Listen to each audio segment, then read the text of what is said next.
Close your eyes for a moment. Think about your happiest childhood memory.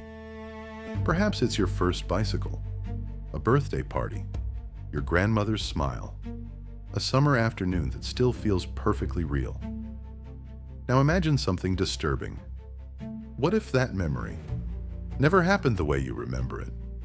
Not because you're lying, not because you've forgotten, but because your brain has been quietly rewriting it for years. Most people imagine memory as a recording, a perfect archive stored somewhere inside the brain. Like opening an old video file, press play, watch the past exactly as it happened. It feels obvious. It feels true. It feels impossible that it could work any other way. But neuroscience tells a very different story. Every time you remember something, you don't replay the past. You rebuild it. Again, and again, and again. Every memory you revisit becomes surprisingly fragile, open to change, open to new information, open to imagination. Even confidence is not proof. Some of the strongest memories people possess are completely false.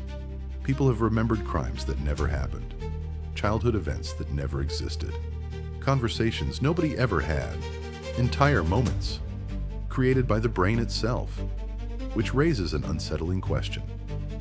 If memory can change every time you remember it, then who are you if your past is constantly being rewritten? Welcome to Conditioned Humanity. Today, we're exploring one of the strangest discoveries in modern neuroscience: the uncomfortable truth that your memories may not be preserving your life, they may be recreating it. For centuries, we've imagined memory the same way, as a storage room, a giant library, or perhaps a hard drive inside the brain. Information goes in, it stays there, and years later, you simply retrieve it. The metaphor feels natural. Computers save files, cameras record videos, phones preserve photographs. So surely, the brain must do something similar. But that assumption contains one enormous mistake. Your brain is not a camera. It has never been a camera.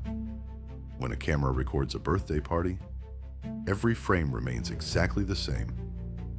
20 years later, the recording has not changed.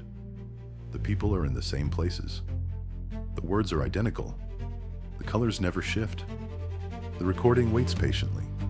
Unchanged, your brain does something entirely different. It does not store experiences as finished movies. It stores fragments, pieces, sounds, emotions, smells, faces, a few important details, and many empty spaces. The next time you remember that birthday, your brain doesn't press play. It begins building, like an artist restoring an ancient painting. Some colors remain, others must be recreated. Missing pieces are filled in. Details are inferred. Connections are invented. Most of the time, the reconstruction feels perfect. So perfect, you never notice it happening. Think about your childhood home. Can you see it? The front door, the windows, the hallway, perhaps the smell of the kitchen. Now ask yourself something strange. Are you remembering the house? Or are you remembering the last time you remembered the house? Because every act of remembering changes the memory itself. The version you recall today is no longer identical to the one you recalled 5 years ago, or 10. Each visit leaves new fingerprints, tiny edits, tiny corrections, tiny inventions. Your past is not frozen in time. It is alive, constantly changing, every time you look back. And that realization leads to an extraordinary question. If memory is constantly being rebuilt, then how much of your past is still the original? Why would evolution build a memory system that keeps changing the past? At first, it sounds like a terrible design. Imagine if your computer rewrote your photographs every time you opened them, or if your phone quietly edited old messages whenever you read them again. You would call it a malfunction. Yet your brain has been doing exactly that for millions of years. Because memory was never designed to preserve the past. It was designed to prepare you for the future. From the perspective of evolution, perfect accuracy isn't the goal. Survival is. Imagine two early humans walking through the same forest. One hears a sudden rustle in the bushes. Nothing happens. Perhaps it was only the wind. But later, the memory becomes slightly more frightening than reality. The next time they hear the same sound, they become cautious sooner. They survive. Now imagine someone whose memory preserved every detail with absolute precision. No exaggeration. No emotional adjustment. No learned caution. That person might react more slowly. And sometimes, that tiny delay could be fatal. Your brain learned a remarkable lesson long before civilization existed. It is often safer to remember the meaning of an experience than the exact details. This is why emotionally powerful events often become distorted over time. Not because your brain is broken, because it is searching for patterns, searching for lessons, searching for predictions that might protect you in the future. Every time you remember an event, your brain briefly unlocks it. Neuroscientists call this process reconsolidation. For a short period, the memory becomes flexible again. New emotions can enter. New information can attach itself. Even completely unrelated experiences can quietly influence what you will later remember. Then, the memory is stored once more, not as the original, but as the newest version. This means something extraordinary. The memory you have today may already contain pieces of every time you have remembered it before. Your past is carrying traces of your present, and every time you revisit it, the next version is already beginning to change, which raises another extraordinary possibility. If memories can be rewritten, could they also be healed? At first, the idea that memory constantly changes can feel unsettling.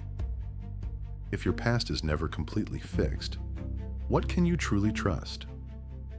Surprisingly, neuroscientists see something very different. They see hope, because a memory that can change is also a memory that can heal. Imagine carrying the emotional weight of a painful experience for years. Every time you remember it, the same fear returns, the same shame, the same anger. It can feel as though the event is happening all over again.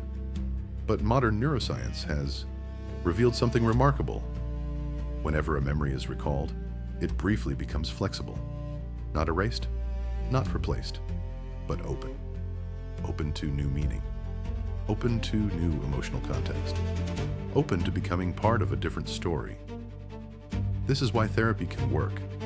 Not because it deletes painful memories, but because it helps the brain rebuild them differently. The event remains. The suffering attached to it can change. The same principle explains why forgiveness changes people, why grief slowly becomes gratitude, why fear can become wisdom, why survivors often discover strength they never knew they possessed. The brain is not trying to imprison you inside yesterday. It is constantly asking a quieter question. What should this experience mean now? That question changes throughout your life. The heartbreak that once felt unbearable may later become the moment that taught you resilience. The failure that once defined you may become the reason you discovered your purpose. The memory has not disappeared. Its meaning has evolved. And perhaps that is the true purpose of memory. Not to preserve the past exactly as it happened, but to preserve the lessons that help us move forward. Every time your brain reconstructs the past, it is also preparing you for the future. Not by changing history, but by changing your relationship with it.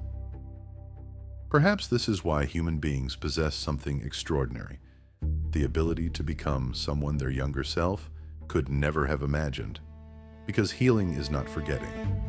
Healing is remembering, without reliving. not carrying the wound, but carrying the wisdom. And that may be one of the most beautiful abilities the human brain has ever evolved. Somewhere inside your mind, there is a memory you would swear is completely true. Perhaps you have carried it for decades. Perhaps it helped shape the person you became. Perhaps it still influences the choices you make today. It feels permanent, untouchable, certain. But certainty has never been evidence of accuracy. Your brain was never trying to become a perfect historian. It became something far more remarkable, a storyteller, one that constantly rewrites the past in order to help you survive the future. Every remembered moment is a conversation between who you were, who you are, and who you are becoming. That means your memories are not simply preserving your identity. They are actively participating in creating it. Every time you remember your childhood, you are also changing it. Every time you revisit a painful experience, you are giving your brain another opportunity to decide what that experience will mean. The past cannot be changed, but the story your brain tells about the past can. And sometimes that changes everything. The people we forgive, the fears we leave behind, the confidence we slowly build, the meaning we assign to loss, the person we eventually become. Perhaps identity has never been carved in stone. Perhaps it has always been a living manuscript, one that your brain quietly edits for an entire lifetime, which leaves us with one final question. If the memories that define you can change, then who will you become tomorrow?